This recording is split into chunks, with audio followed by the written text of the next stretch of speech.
క్రీస్తునాథుని యందు ప్రియులకు సహోదరి సహోదరులారా, యేసు ప్రభువు అనేకమైనటువంటి శ్రమలు అనుభవించినటువంటి విషయము మనందరికీ తెలిసిందే. ప్రభువు ఎంతో ఘోరమైన స్థితిలో ఆ శ్రమలన్నీ కూడా భరించాల్సి వచ్చింది. మరి యేసు ప్రభువు ఈ శ్రమలు అనుభవిస్తూ ఉన్నప్పుడు యేసు ప్రభువు గాయం పెట్టడానికి వినియోగించబడినటువంటి వస్తువులు మాట్లాడుకుంటూ ఉన్నాయట. యేసు ప్రభువు యొక్క చేతుల్లో కాళ్ళలో దిగబడినటువంటి చీలలు, ఆ మేకులు చెబుతా ఉన్నాయట. యేసు ప్రభువుకు మేము అతని చేతికి ఒక పక్క నుంచి మరొక పక్కకు, కాలికి ఒక పక్కకు నుంచి మరొక పక్కకు మేము దూసుకుని వెళ్ళాము. యేసు ప్రభువుకు మేము ఇలా చేయడం వల్ల ఎక్కువ గాయమైంది, ఎక్కువ బాధపడ్డాడు. కాబట్టి యేసు ప్రభువును మేమే ఎక్కువగా బాధ పెట్టాము. యేసు ప్రభువును మేమే ఎక్కువగా బాధ పెట్టాము అని ఈ మేకులు ఆలోచన చేస్తామని. మరి తల మీద ఉండేటువంటి మూల కిరీటం అంటూ ఉండట, మీరు చేతులకు పాదాలకు ఆ ఒక్క చోట గాయం చేశారు, కానీ నేను తలకు గాయం చేశాను. ఏ మనిషికైనా తలకు దెబ్బ తగిలితేనే చాలా ఎక్కువ నొప్పి కలుగుతుంది. కాబట్టి నేను అటువంటి యేసయ్య యొక్క శిరస్సుకు నేను గుచ్చాను. ఒక పక్కకు కాదు, అతని తలకాయకి, అతని యొక్క శిరమునకు చుట్టూ కూడా మేము దిగబడిపోయాం. అతని యొక్క శిరస్సు పైన అతని శిరము నుంచి రక్తము బయటకు వచ్చేలాగా మేము చేశాం. కాబట్టి మీకంటే ఎక్కువగా మేమే ఎక్కువ బాధ పెట్టామని అతని శిరస్సు మీద ఉండేటువంటి ముండ్లు చెప్తా ఉన్నాయి. మరి అతని యొక్క శరీరానికి వాతలు, గాయాలు చేసినటువంటి కొరడ అంటుందంట. మీరు కేవలం శిరస్సు మీద, కేవలం ఆ యొక్క అరచేతుల దగ్గరనే మీరు గాయం చేశారండి, కానీ నేను ఎక్కడ చేశానో తెలుసా? అతని శరీరం నిండుగా నేను కోసేశాను. కొరడాగా నేను నా దగ్గర ఉండేటువంటి ఆ చిన్న చిన్న బ్లేడ్లు ఏవైతే ఉన్నాయో అతని శరీరాన్ని చీల్చి చెండాడే మేము. ఒక్కొక్క దెబ్బ లాగి కొడుతూ ఉన్నప్పుడు ఆ శరీరానికి ఎక్కడైతే తగులుతుందో ఆ కింద నుంచి మీద వరకు ఒకేసారి తోలు మొత్తం కూడా కండ పెరుక్కొని రాగలిగాం మేము. కాబట్టి అలా ఆలోచన చేస్తే మీరు తగిలించిన గాయం కంటే నేను చేసిన గాయం చాలా ఎక్కువ. కాబట్టి యేసు ప్రభువుకు నేనే ఎక్కువ బాధ పెట్టానని ఈ యొక్క కొరడాలు చెబుతా ఉన్నాయంట. చివరికి బల్లెం వచ్చిందంట. మీరు అతడు బాగా ఉన్నప్పుడే మీరు అతన్ని గాయపెట్టడం మొదలుపెట్టారు. అతడు బాగా ఉన్నప్పుడు కొరడాలతో కొట్టబడ్డాడు, రక్తం బయటకు వచ్చింది. అదేవిధంగా అదే దారిలో యొక్క గాయాలు అనేవి అయ్యాయి, శిరమున అయ్యాయి, తర్వాత మేకులు దించాయి. కానీ నేను ఏ స్థితిలో బాధ పెట్టానో తెలుసా అని బల్లెం చెబుతుందంట. నేను అతని ప్రక్కలో గుచ్చుకున్నా. అతని ప్రక్కలో గుచ్చుకుని నేనేం చేశాను? అతనిలో దాగి ఉన్న చివరి రక్తపు బొట్టును కూడా నేను బయటకు తీసేసుకుని వచ్చేసాను. అతనిలో నిండుగా రక్తం ఉన్నప్పుడు, బాగా ఉన్నప్పుడే మీరు గాయాలు చేశారు, అప్పుడే అతన్ని బాధ పెట్టారు. కానీ నేను ఎలా చేశాను? మీరంతా చేసి ఉన్న రక్తం అంతా మీరు తీసేసిన లాస్ట్కి మిగిలిపోయిన ఆ చివరి రక్త బొట్టును కూడా నేను వదలకుండా బయటకు తీసుకుని వచ్చాను చూడు. అతని ప్రక్కలోనికి దూసుకొని పోయాను చూడు. కాబట్టి నేనే యేసు ప్రభువుకు ఎక్కువ బాధ పెట్టాను, ఎక్కువ గాయం చేశాను. నా వల్లనే యేసు ప్రభు ఎక్కువ బాధపడ్డాడు అని అవి ఒక సంభాషణ చేస్తున్నాయి, తర్కించుకుంటున్నాయి, వాదించుకుంటున్నాయంటే ఇవన్నీ వస్తువులు. ఆ శ్రమలు అనుభవిస్తున్నటువంటి యేసు ప్రభువు వీటి వాదన విని అన్నాడంట, నన్ను ఎవరు ఎక్కువ బాధ పెట్టారని మీరు ఆలోచన చేస్తున్నారు కదా. ఒక్కొక్కరు ఒక్కో వాదన తీసుకుని వచ్చి నేనే ఎక్కువ బాధ పెట్టానని మీరు అంటున్నారు. దానికి సమాధానం ఏంటో నేనే ఇస్తాను, నేనే సమాధానం ఇస్తాను. వినండి. బాధ నాది, అనుభవిస్తుంది నేను, గాయపడింది నేను, నా నొప్పి ఏంటో నాకు తెలుసు, నేనే చెప్తాను. వినండి. నన్ను ఎవరు ఎక్కువగా బాధ పెట్టారో నేను చెప్తాను అని ప్రభువు ఈ విధంగా చెప్పడం మొదలుపెట్టాడు. అది ఏంటి అంటే, నన్ను మీరు బాధ పెట్టారు, గాయపరిచారు, నా రక్తాన్ని బయటకు తీశారు, నాలో ఉండేటువంటి చర్మాన్ని చీల్చారు. వాస్తవమే. కానీ మీరు చేసిన అన్ని గాయాలు నా శరీరానికై ఉన్నాయి, నా శరీరం మీద కనబడుతున్నాయి, నా శరీరాన్ని హింసిస్తున్నాయి, నా శరీరాన్ని వేదనకు గురి చేస్తున్నాయి. కానీ మీరు చేసిన ఈ గాయాలన్నీ కూడా నా శరీరానికి సంబంధించినవి, నా శరీరానికి గాయం కలిగించినవి, ఈ శరీరకమైనటువంటి నొప్పి కలిగించినవే. కానీ నన్ను మీ అందరికంటే ఎక్కువ గాయం తగిలినటువంటి ఒక స్థలం ఉంది. మీ అందరికంటే నేను ఎక్కువ నొప్పి, ఎక్కువ బాధ, ఎక్కువ వేదన అనుభవించినటువంటి ఒక స్థానం ఉంది. అదేంటో తెలుసా? ఆ గాయం ఏంటో తెలుసా? నా హృదయానికి తగిలినటువంటి గాయం. Praise the Lord, praise the Lord. ఏ గాయం అంట? ప్రభువు తన హృదయానికి తగిలినటువంటి గాయము ఎక్కువ నొప్పి కలిగిస్తుందని ప్రభు అంటూ ఉన్నాడు. తన శిరం మీద గుచ్చుకున్నటువంటి ఆ ముండ్లు కాదు ప్రభువుకు నిజంగా అంత వేదన కలిగించిన, బాధ పెట్టే, కానీ అంతకు మించినటువంటి బాధ ఒకటి ఉంది. శరీరం నిండా వాతలు పడతా ఉన్నాయి, దెబ్బలు పడతా ఉన్నాయి, రక్తం బయటకు వస్తుంది. ఆ గాయం కాదంటే ప్రభువుకి ఎక్కువ బాధ పెట్టింది. అతని చేతుల యొక్క చిలమండలాల్లో దిగినటువంటి ఆ మేకులు కాదు అతనికి ఎక్కువ గాయపరిచింది. అతని ప్రక్కలో దూసుకు వెళ్ళినటువంటి ఆ బల్లెం కాదు ఎక్కువ బాధ పెట్టింది. అతని హృదయానికి గాయపడుతున్నాం చూడండి, అతని హృదయానికి గాయం చేస్తున్నాం చూడండి. ఆ గాయం, అతని హృదయానికి తగిలినటువంటి ఆ గాయం ప్రభువునకు ఎక్కువ బాధను కలిగిస్తుంది, ఎక్కువ నొప్పిని కలిగిస్తుంది. అతడు ఆ గాయాన్ని పట్టి ఎక్కువ బాధపడుతున్నాడు. ప్రభువు హృదయానికి తగిలినటువంటి గాయం ఏంటి మనం కూడా చూస్తా ఉన్నాం చూడండి. సాధారణ ప్రజలకు మనమే ఎప్పుడైనా మనము పోట్లాడుకున్నాం అనుకోండి, మాట పెరిగి చేతులు దాటిపోయాయి, ఒకరినొకరు కొట్టుకుంటాం, కొన్నాళ్ళు దూరం అయిపోతాం, కానీ తర్వాత కొన్నాళ్ళకి కలుస్తాం.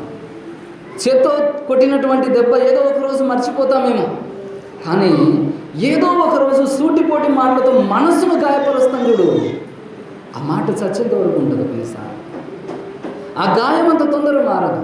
అందుకే ఒక వ్యక్తిని నలుగురిలో అవమానించినప్పుడు కలిగేటువంటి ఆ వేదన అది మనసుకు తగిలింది. నువ్వు అందరి దగ్గర వదిలిపెట్టి ఆ గాయం లేకుండా సాధారణంగా వచ్చి ఒక చెంపదెబ్బ కొట్టినా ఇంకొకసారికి కానీ మర్చిపోవచ్చేమో, కానీ మనసు నొచ్చుకున్నప్పుడు మాత్రమే ఆ గాయం అంత తొందరగా మారదు, అంత తొందరగా పోదు. ఈనాడు ప్రభువు అదే మనకు తెలియజేస్తున్నాడు. యేసు ప్రభువును సువిశేషంలో మనం చూస్తే అనేక సార్లు యూదులు కుట్ర పన్నుతున్నారు.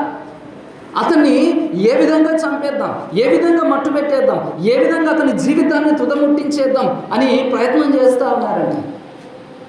ఈనాటి మొదటి పట్టణంలో కూడా మనం చూస్తూ ఉన్నాం. ఆ యొక్క ఇర్మియా గ్రంథంలో ఒక మంచి వాణ్ణి ఏ విధంగా నాశనం చేద్దామో రండి మనం ప్రణాళిక వేద్దాం, కుట్ర పన్నుదాం, పండగలు పన్నుదాం, అతని యొక్క జీవితాన్ని ఇక్కడితో ముగించేద్దామని వారు ప్రయత్నాలు చేస్తూ ఉన్నారు.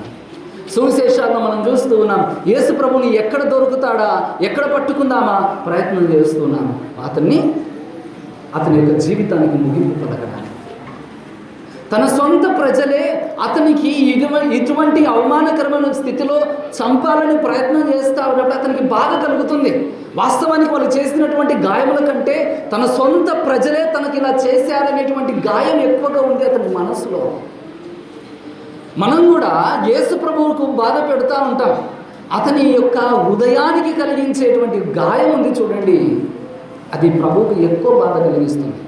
అతని హృదయానికి ఎటువంటి విధానాల ద్వారా గాయము చేస్తాము, ఎటువంటి విధానాల ద్వారా గాయం చేస్తూ ఉంటాం.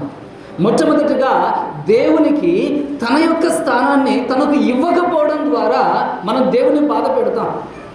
ప్రభు అంటూ ఉన్నాడండి, ఇదిగో నీవు నీ పూర్ణ హృదయముతో, పూర్ణ ఆత్మతో, పూర్ణ శక్తితో, పూర్ణ మనస్సుతో నీ దేవుడైనటువంటి ప్రభువుని మాత్రమే నువ్వు ఆరాధించాలి. ఎందుకంటే అతనికి మొదటి స్థానం ఇవ్వాలి, అతనికి మొట్టమొదటి స్థానం ఇవ్వాలి. అతడు తప్ప ఇంకా ఏది నీ జీవితంలో మొదటి స్థానాన్ని తీసుకోకూడదు, ఏది తీసుకోకూడదు. దేవునికి మాత్రమే మొదటి స్థానం ఇవ్వగలగాలి. ఒక క్రైస్తవులుగా మనము క్రైస్తవుడు లేదా క్రైస్తవురాలు అని పేరు గణించినటువంటి మనము మన జీవితాల్లో క్రీస్తు ముందు వరుసలో లేకుండా వేరే ఏది ఉన్నా దేవుని మనసును గాయపడుతున్నట్టే. ఈనాటి కాలంలో మనం చూస్తా ఉన్నాము, క్రైస్తవులం అనేటువంటి ఒక నామాన్ని మనం ధరిస్తామే కానీ మనలో దేవుడు చాలా దూరంగా ఉంచేస్తాం. ఏ పండుగలకో పబ్బాలకో లేదా ఏదో ఒక తపస్సు కాలానికో మాత్రమే పరిమితం చేస్తాం. తర్వాత దేవుని చెంతకు కూడా మనం రాలేనటువంటి పరిస్థితుల్లో చాలామంది బ్రతికేస్తామని. అక్కడ నువ్వు దేవునికి స్థానం ఇవ్వడం లేదు. తపస్సు కాలం అంతా కూడా నువ్వు ధ్యానం చేసి అయ్యో నేను బాధ పెట్టానని నువ్వు వేదన పడి తర్వాత మిగిలిన సంవత్సర కాలం అంతా అతనికి దూరంగానే బ్రతికితే ఆ ప్రార్థనలు ఎక్కడికి అయిపోతాయి? ఆ ఫలం ఎక్కడ ఉంటుంది నీ జీవితంలో? దేవునికి మొదటి స్థానం ఇవ్వాలి. ఆ స్థానంలో ఎవ్వరిని కూడా నువ్వు ఉంచడానికి వీల్లేదు. దాని ధనము కావచ్చు, గౌరవం కావచ్చు, నీ ప్రాణమే కావచ్చు, ఇంకా వేరే ఏ అన్య దేవతల చెంతకు కానీ లేదా మంత్రతంత్ర విధానాలకు కానీ దేనికి లోబడకూడదు. నీ దేవునికి నీవు ప్రథమమైనటువంటి సింహాసనం ఏర్పాటు చేయాలి నీ జీవితంలో. రెండవది, ఇదిగో ప్రభువునకు అత్యంత సమీపమునగా ఉండి నమ్మకమును కలిగించి ప్రభువునకు వ్యతిరేకంగా తిరగగలగడం ప్రభు మనసు గాయపడుతుంది. అటువంటి స్థితిలో ప్రభువు ఒకంత మనసులో ఎక్కువ బాధ అనుభవించగలిగిన సంఘటన ఏదైనా ఉందా అంటే యూదా ఇస్కారియోతు యొక్క సంఘటన. ఎందుకు? 3 ఏళ్ల పాటు ప్రభు వెంబడే తిరిగి ప్రభు పెట్టిందే తిని ప్రభు బోధనల్లోనే భాగం పంచుకొని ప్రతి అద్భుతంలోనూ అతడు ఒక సాక్షిగా నిలబడి అన్ని చేసిన అదే నమ్మకమైనటువంటి శిష్యులలో ఒకడై ఉండి కూడా ప్రభువును నయవంచన చేసి ప్రభువును అప్పగించాడు. ఒక ముద్దు పెట్టి అప్పగించాడు. ముద్దు అంటే ఏంటి? నేను నీ ఎడల ప్రేమ కలిగి ఉన్నానని చెప్పడానికి ఒక ముద్దు మనం అవతల వ్యక్తికి ఇస్తాం. ప్రభువునకు ప్రేమ అనేటువంటి ఒక ముసుగును చూపించి కుట్ర అనేటువంటి దానిని ప్రభు మీద తీసుకుని వచ్చినటువంటి శిష్యుడు యూదా ఇస్కారియోతు. అంటే ప్రేమతో నమ్మక ద్రోహం చేయడం ప్రభువునకు మరింత బాధ కలిగించింది. అందుకే మనము క్రైస్తవ విశ్వాసులమని ప్రభువా నీ భక్తులమని చాటుకుంటూ ప్రభువునకు విరుద్ధంగా చేయగలిగేటువంటి ఏ స్థితిలోనైనా కూడా మనం యూదా ఇస్కారియోతులాగా నమ్మక ద్రోహం చేస్తున్నాం. ఇక మూడవది ఏంటి అంటే ప్రభు అంటూ ఉన్నాడు యోహాను శుభవార్తలో, మీరే గనక నిజంగా నన్ను ప్రేమించినట్లయితే నా ఆజ్ఞలను మీరు పాటిస్తారు. నన్ను ప్రేమించువాడు కేవలం మాటలతో ఆగిపోడు, ఖచ్చితంగా అతను నేను చెప్పింది పాటిస్తాడు. అంటే ఒక విధేయత. నావాడు అనువాడు నాకు విధేయించి ఉంటాడు. విధేయత లేనటువంటి వ్యక్తి నాకు యోగ్యుడైనటువంటి సేవకుడు కానీ శిష్యుడు కానీ కానేడు. విధేయత చాలా ముఖ్యం క్రీస్తుకు. ఎందుకు అంటే ప్రభువే అంటాడు, ప్రభు ఈ లోకానికి వచ్చింది కూడా కేవలము తండ్రి మాటకు విధేయతను చూపిస్తూ ఈ లోకానికి వచ్చాడు. తన ప్రాణాన్ని త్యాగం చేయగలిగేటువంటి ఆ పరిస్థితి ఉన్నా కూడా తండ్రి మాటకు కట్టుబడి విధేయతలో ఉన్నాడు. ఏ ఒక వ్యక్తికైనా విధేయత తప్పనిసరి. ఒక దైవ వాక్కు నీతో మాట్లాడుతున్నప్పుడు వారి మాటలకు లోబడి జీవించడం మనం నేర్చుకోవాలి. దేవుని వాక్కుకు విధేయతను చూపించగలగడం నేర్చుకోవాలి. అది లేనప్పుడు దేవుని అనుసరించడము అసాధ్యం. అందుకే ప్రభు అని నువ్వు ఎన్నిసార్లు పలుకుతూ ఉన్నా కూడా వ్యర్థం. నువ్వు చేయాల్సిందల్లా ఒకటే, ఆ తండ్రి మాటను చిత్తమును నెరవేర్చగలిగే వాడిగా నువ్వు ఉంటే దేవుని రాజ్యంలో పాల్గొంచుకుంటావు ప్రభువు అన్నటువంటి విషయం ఏంటి.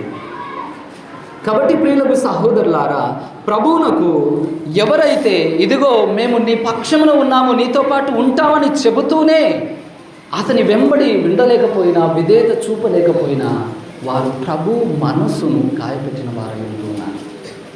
ఈనాడు ఈ విషయాలను మనం పరిగణలో తీసుకుంటూ ఉన్నాము. నీవు ప్రభువును మనసును బాధ పెట్టగలిగేటువంటి స్థితిలో ఉన్నటువంటి వ్యక్తులుగా మనం ఉన్నామా లేదా పరిశీలన చేసుకోవాలి. ఎందుకంటే అక్కడ ఆ యొక్క చిన్న కథలో మీకు చెప్పబడినట్లు ఏది గాయపెట్టినా ప్రభు యొక్క శరీరానికే గాయం అనేది చేయబడింది. కానీ ప్రభు మనసుకు గాయం చేయగలిగేటువంటి వ్యక్తులు ఎవరైనా ఉన్నారా అంటే కేవలం మనుషులు మాత్రమే. అందుకే ప్రభు హృదయానికి గాయము చేయకూడదు, అతనికి అంత బాధను కలిగించకూడదు అనేటువంటి తత్వమే గుణమే గనక నీకు ఉంటే గుర్తించుకో, ప్రభువునకు అన్నిట మొదటి స్థానం ఇవ్వాలి. ప్రభువునకు ఎప్పుడు కూడా విధేయత కనబరుస్తూ ఉండాలి. ప్రభువునకు ప్రేమనివ్వాలి కానీ ప్రేమలో కూడా కుట్రను చూపించకూడదు. ప్రభువునకు స్వచ్ఛమైన ప్రేమ కోసం ప్రభు ఎదురు చూస్తున్నాడు. కాబట్టి ప్రియులకు సహోదరులారా, ఈనాడు యొక్క శుక్రవారం దినమున ప్రభు అనుభవించిన ఆ శ్రమలు మన కంటికి కనిపించినటువంటి శ్రమలే ఆ శరీరం అందు ఉండేవి. కనబడినటువంటి గాయాలు అతని హృదయం మీద ఉన్నాయి. మన కంటికి కనబడినటువంటి గాయాలు ప్రభు హృదయం అందు ఉన్నాయి. ఆ బాధ ప్రభువునకు మరింత ఎక్కువగా ఉన్నది. కాబట్టి మనము ఏనాడైనా అలా చేసిన ఎడల ఈ సమయంలోనే దేవునికి మన్నింపు కోసమని ప్రార్థన చేద్దాం. మనల్ని క్షమించి ప్రభు శ్రమల ద్వారా లభించేటువంటి రక్షణ ఫలంలో మనందరినీ కూడా భాగస్థులను చేయమని ఈనాడు దేవుని ప్రార్థించుకుందాం. ప్రభు మేము దీవించుదురుగాక.